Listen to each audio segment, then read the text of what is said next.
নমস্কার, চলে আসছে আমার একটি নতুন রেসিপির ভিডিও নিয়ে। তো আজকে দেখাবো সয়াবিনের একটি দারুণ রেসিপি। এজন্য প্রথমেই সয়াবিন ফলকে সেদ্ধ করে সে জলটা চিপে সুন্দর করে একটু ভেজে নিব। এখানে সয়াবিন ফলটা একটু বেশি করে ভাজার চেষ্টা করবেন।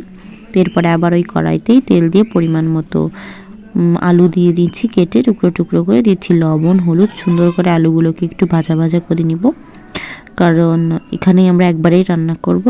তো এবার দিয়ে দিচ্ছি তেজপাতা, দিয়ে আবারও একটু সুন্দর করে নেড়ে নিব। নিয়ে দিচ্ছি বাটা মশলা। এখানে আছে আদা বাটা, জিরা বাটা, শুকনো লঙ্কা বাটা। এখানে কিন্তু কোনো ধরনের কোনো পেঁয়াজ রসুন আমরা ইউজ করিনি। তো এবার একটু সুন্দর করে ভুনা করে নিচ্ছি। 2 থেকে 3 মিনিট পরে একটু কষানোর জল দিয়ে দিচ্ছি এতে। আবারও সুন্দর করে একটু নেড়ে নিচ্ছি।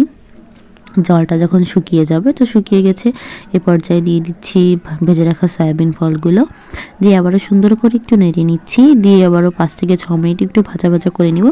এ পর্যায়ে দিয়ে দিব আবারও একটু কষানোর জল, দিয়ে আবারও এটাকে সুন্দর করে কষিয়ে নিব। তো দেখতেই পাচ্ছ, কষানো যখন শেষ হয়ে যাবে, এবার দিয়ে দিব আর কি ঝোলের জন্য জলটা। তো দিয়ে দিচ্ছি। এ থেকে এবার আমরা 5 থেকে 10 মিনিট রান্না করব। রান্না করে নামিয়ে নিব এবং গরম ভাতে পরিবেশন করব। দিয়ে দিলাম একটা কাঁচা লঙ্কা ফ্লেভার জন্য।